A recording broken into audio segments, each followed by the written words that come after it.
अंजलि खाना बनाने में माहिर थी, सिर्फ इसी वजह से रमेश ने उससे शादी की थी। अंजलि हर रोज नया नया खाना बनाकर रमेश को खिलाती थी, लेकिन रमेश को अंजलि के हाथ का छोले भटूरे सबसे ज्यादा पसंद था। अंजलि, तुम्हारे हाथ के छोले भटूरे लाजवाब है, हर रोज बनाया करो ना। ठीक है जी। अंजलि के छोले भटूरे ने भी रमेश को 5 साल बांध के रखा था। इन 5 सालों में अंजलि की 2 बेटियां हो गई और वो फिर से गर्भवती हो गई। लेकिन रमेश को किसी और से प्यार हो गया। वो अंजलि को छोड़कर उसके साथ भाग गया। अंजलि बेचारी अपनी दोनों बच्चियों को लेकर अकेली रोने लगी। आपने ऐसा क्यों किया? आखिर मैंने आपको क्या कुछ नहीं दिया था? अब हमारा क्या होगा? हम तो रास्ते पर आ गए। रमेश की कमाई से घर चलता था। अब रमेश ही चला गया तो घर में पैसे आने भी बंद हो गए। अंजलि अपनी अमीर जेठानी उर्मिला से पैसे उधार मांगने के लिए गई। दीदी दीदी मुझे कुछ पैसे उधार दे दो, बच्चों को खाना खिलाना है। उधार दे दूं? उधार लौटाएगी कैसे? कुछ काम धाम तो करती नहीं है तू, जा भाग जा। उर्मिला ने अंजलि को भगा दिया। अंजलि घर लौट आई और देखा रमेश अपनी नई बीवी को लेकर घर लौट आया है। रमेश को देखते ही अंजलि ने रोना धोना शुरू कर दिया। ये क्या किया आपने? घर में सौतन लेकर आ गए। ये मेरा घर है, मैं किसी को भी लेकर आ सकता हूँ।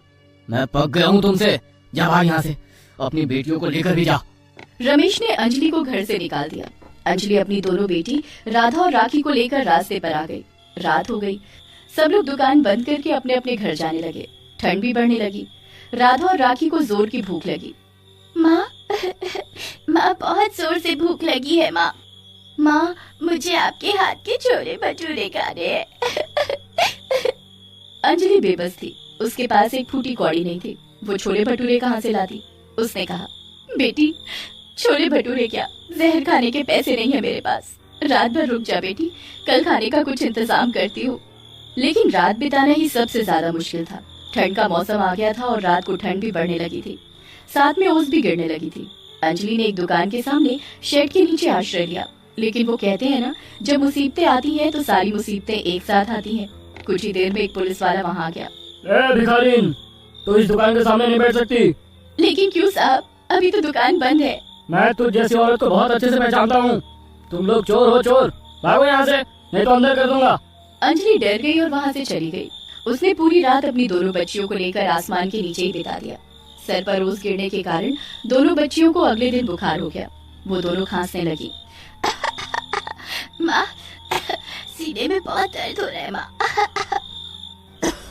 दवाई चाहिए माँ, खाना भी चाहिए। दोनों की हालत देखकर अंजलि भी रो पड़ी। वहीं पर छोले भटूरे की एक दुकान थी। अंजलि ने दुकानदार के पास जाकर कहा, साहब साहब कुछ खाने के लिए दे दो ना साहब, बच्चियां भूखी हैं। बच्चियों को खिला नहीं सकती तो पैदा क्यों करती हो? ऊपर से गर्भवती भी हो। जाओ जाओ, खाना नहीं मिलेगा। तो फिर काम दे दो साहब, मैं बहुत अच्छे छोले भटूरे बनाती हूँ, आपका सेल बहुत ज्यादा बढ़ जाएगा। अच्छा ऐसा है क्या? ठीक है, बना कर दिखाओ पहले। अंजलि ने तुरंत छोले भटूरे बना दिया। खाकर दुकानदार ने कहा, अरे वाह, सच में ये बहुत अच्छी है। ठीक है, काम पे लग जाओ। अंजलि काम पर लग गई, लेकिन अभी भी उसकी दोनों बेटियों को खाना नहीं मिला। दुकानदार ने कहा, पहले काम खत्म करो, उसके बाद खाना मिलेगा। दोनों बेटियां अपनी माँ की मदद करने लगी। उन्हें खाना चाहिए था, दवाई चाहिए थी। वो दोनों भूख और बीमारी के मारे तड़प रहे थे। अंजलि ने पूरा दिन काम किया। वो छोले भटूरे बनाती रही और लोग खाकर तारीफ करने लगे। दुकानदार ने राधा और राखी से भी बहुत काम करवाया। उन दोनों से बर्तन धुलवाया गया, खाना सर्व करवाया गया।